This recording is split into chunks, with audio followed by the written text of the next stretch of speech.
And how we use this again is to eventually to benefit and to create a better, more integrated design.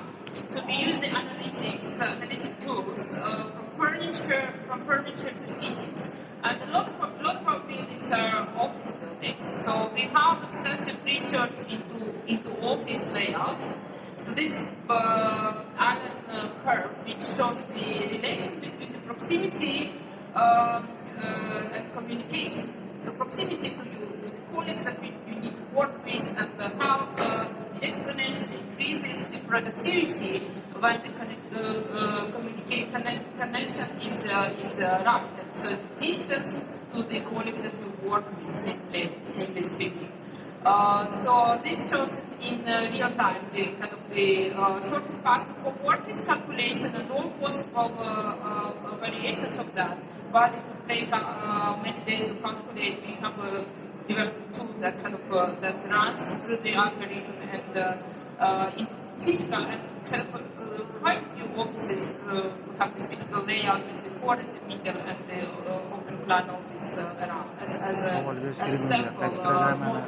So here you can see this short path analysis identified the areas which are the dark spots, so 30% less collaboration. So how can it help us? It can help us to distribute, to advise the clients, to integrate in our design. The areas, for example, for more senior management that can be located in these areas that or have a need for less direct communication with co-workers, while most collaborative desks are located in the areas that are identified as the most collaborative parts. So that you can see this how we kind of place this sample layout and create balanced distribution of desks and communication. So eventually, how can we place people that work together, so close to each other? Again, we use the tools and algorithms to calculate these sample scenarios and then apply it in the projects. Of course, there are other parameters to take into account, and it's all about the priorities. So it's about daylight, visibility, views, and then so we can create multiple variations and run the tests of the combined optimal model. How it helps us is it does help us to create more informed design decisions and solutions through a variety of forms. So there is concept, there is pre-concept, there is design, there is inspiration. So we often participate in the competition. So the vision is very important, but then also how to make it work, and also how to make it efficient for the users, but also to have the clients, so to maximize the sellable or rentable area in the building, and to improve the efficiency of the building overall. So this design optimization, what it also helps us is to embed it into self-learning building, and to use these tools through the life cycle of the project, and to be able to adapt for the users and for the operators of the building, to be able to adapt the kind of say the city layouts and the areas in certain ways. So it also changes. Change through time. So one of the examples is again recently completed in Fintus Plaza, which is a headquarter for the Chinese medicine pharmaceutical company.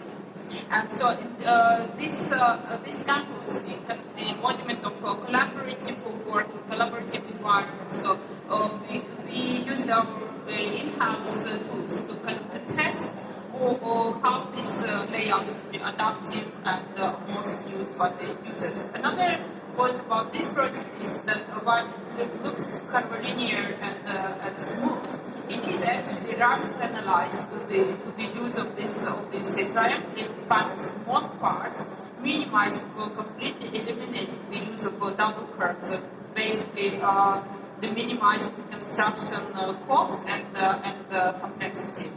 So this is the example of people movement simulation that helps us to advise the client and to create different scenarios for collaborative working in the building. And also the heat maps help us to define the better placement for various various spaces and the usage of spaces. Again, something that we test is the behavior-led design and this kind of collaborative work and adaptability, as I said, to the lifespan of the project. So this smart working places is the future. We think is the future. We believe of the workplace with ever-changing demands and with many challenges such as crisis or pandemic or whatever comes. We believe that the office spaces specifically, they shouldn't be sitting empty. They should be flexible enough to attract different type of businesses and create environments that are suitable for certain companies. The last project that I think it kind of summarizes a lot of what has been said, and somehow to me it resonated a lot with what has been said yesterday and will be also developed in many years to come for the new Tashkent. So I want to talk about the Unicorn Island master plan. So it's a 1 million square meters fully new development. It's a TOD, transport-oriented development, with the central access to the central park. You can see the construction image on the lower left. So people come either by car or by public transport, and then this is the example.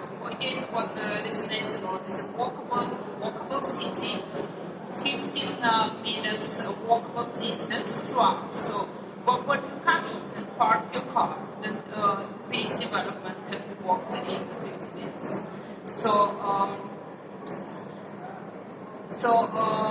Here we created, the first it was the vision of this kind of a central, very vibrant core where most activities happen, and then spread in the periphery of this island, the integrated green spaces and the parks with multifunctional usage. So, and here the challenge for us was to try to predict how people will move here in this environment, and this place will attract young entrepreneurs that from the variety of background, and this is the kind of the hub with offices and living, and we wanted to see how we can study the people flow and to predict what we will do. So we created, again, we created simulations and tools and run it through real life users as our colleagues in the digital environment, predicting the path. So understanding how the occupiers will use the space, it helps us with the design. And this is one of the uses of AI that we try to incorporate in the projects.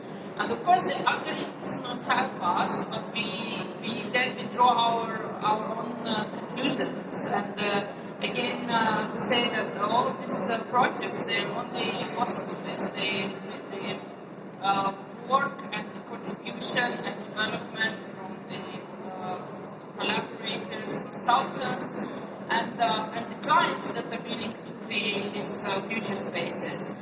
So this project is the construction all in one go. So this is the construction site some months ago, and we believe that this is one of the examples of creating new sustainable and livable cities, which resonates with the principles that we try to pursue in all our projects for social, economic, and environmental sustainability. So, yeah, this is pretty much it. I don't know if I try to select the projects that kind of to talk in certain aspects, but I would be happy to answer any questions, and yeah, I hope you enjoyed the session.